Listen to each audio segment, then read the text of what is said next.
Hey guys, welcome back to the channel.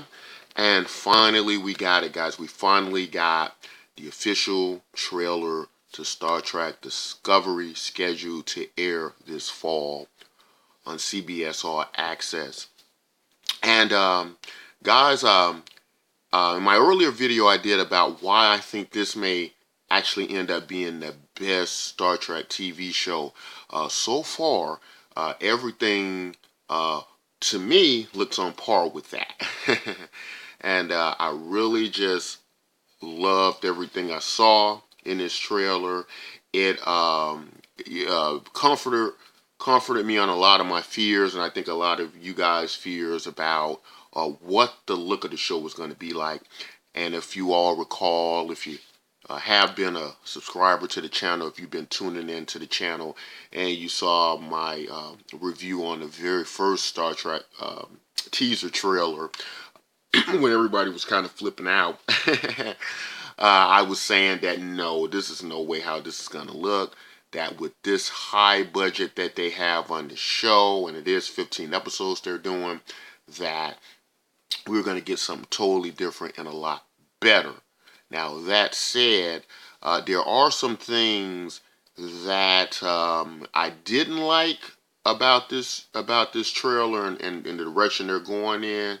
But for the most part, I liked everything else. There were just a few things I didn't like, and we'll talk about that right now. One thing about the trailer, I mean, it looked great. It was the visuals were awesome. They didn't look cheap or low budget. They looked, to me, movie production quality. Very, very well done. Like, like they're not worried about money here. They're not worried about trying to save money. Everything looked great.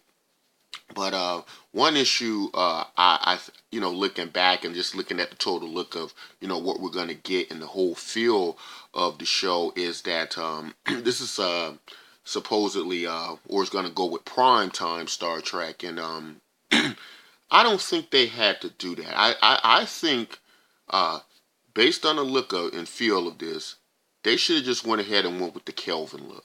The Kelvin timeline look, because this looks very reminiscent of the Kelvin timeline. The style of it, everything, all the lens flares, which don't bother me. Those bother a lot of people. I kind of like it.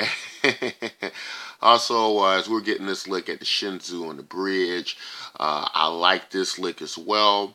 If we recall, if we looked at the Star Trek, reboot movies, even though, again, like I said, this has the feel of those, we noticed that the bridges and the setup there, a very clinical look.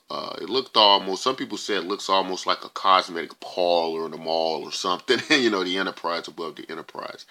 And I like a more of a look like this, more like a naval vessel, a battle vessel, something that's more, fitting of that. And I would have, like to see something, but we may get, I believe, we have Captain Pike, who would be commanding the Enterprise during this time frame.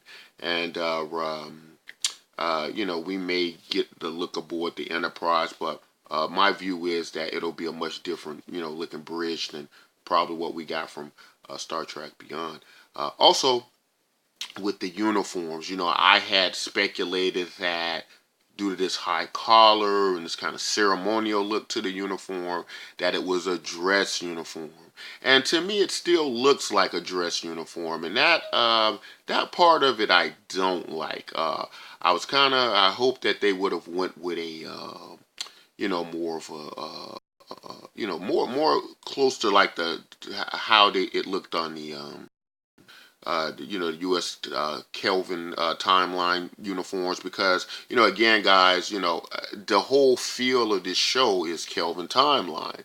So, I don't understand what was the significance of going, okay, we're going to go with prime, the prime line. But, but this obviously looks, a lot closer to that. We also got, in the trailer, we got to see some interesting things about Sonequa Martin-Green's character here, who's playing the lieutenant commander. as well as her being at one of those crossroads or put in one of those, situations where, hey, it's kind of time for you to get your own command. What's going on? What happens? You got your own command with the Captain Shinzu talking to her. We also get to learn she's half Vulcan. And Ambassador Sarek, or Spock's father, is talking to her about, her half human side. You know, keeping her from being, or will prevent her from being able to speak the Vulcan tongue properly.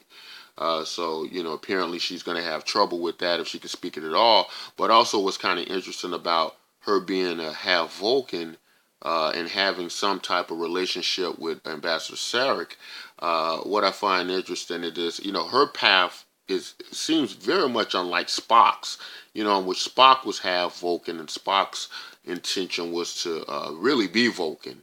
He eventually wants to move on to become and embracing the full Vulcan culture. He doesn't really want to be human.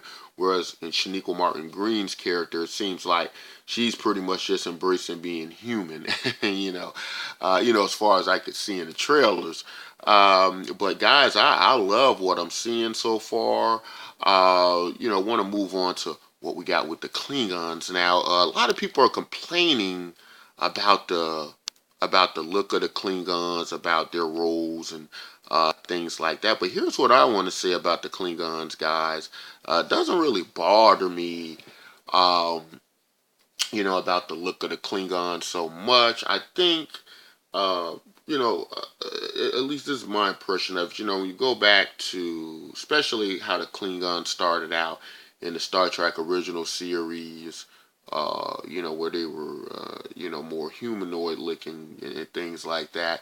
It doesn't bother me that the Klingons are very alien-like looking. So I don't know if they're looking like this due to some type of a genetic experiment, or if there's some type of other version of Klingon. So far, what we're getting, there doesn't seem to be a distinction with these Klingons or any other Klingons that we can tell so far in this series, other than they look like this.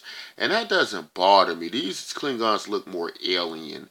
And, sometimes I think it is important to have a very clear distinction between human species, in contrast to a humanoid species, because these Klingons, I think, look a lot more alien to us, and I think that's, sometimes what can happen is, I've watched on some of the, a lot of Star Trek TV series where you have this kind of humanoid-looking alien. He may have a few very simple details that distinguish him from aliens, a few ridges on the nose, funny ears or something like that, but other than that, looks like a complete human. And so them making these Klingons very, very alien-like, very kind of disturbing to look at in a sense. Doesn't bother me. It makes them feel a lot more alien, and that's what the Star Trek universe is all about, discovering very alien beings. And I just like the look of the Klingons. I like the feel of it, the look of it, and apparently we get the shot on the sarcophagus ship, and there's a lot going on with that we're not really aware of. The king here is talking, and they have some sarcophagus or ceremony or burial ceremony or revival ceremony going on. Not really sure what's happening yet, but there's some type of important event happening with the Klingons on their sarcophagus ship, whether they have the remains of some ancient warrior that's important to them, or they're trying to resurrect one, or whether it's a kind of a passage to the new king now becoming the king of the Klingons. Don't know yet, but I really love how this show's looking. And my earlier predictions, if again, guys, if you didn't see my very first video on why this will end up being the best Star Trek TV series, I think I just like the feel of it. I think, the on regular television, when we got all the other Star Treks as Trekkers and Trekkies we've grown to love, and the various characters, the various humor.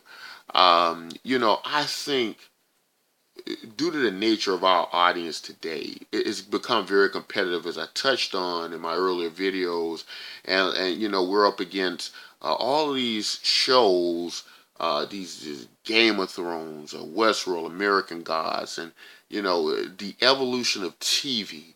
Everybody wants to, you know, they want their shows to be kind of taken serious now. They don't want them to be taken as a joke, and you know, that's not to say that you know, that it's not charming to have light humor in episodes and things like that. And I like that too. We don't always want to be on this path, you know, where, you know, we're watching this show and it's you know, all these serious events happening all the time and there's no relief, there's no comic relief, there's none of that.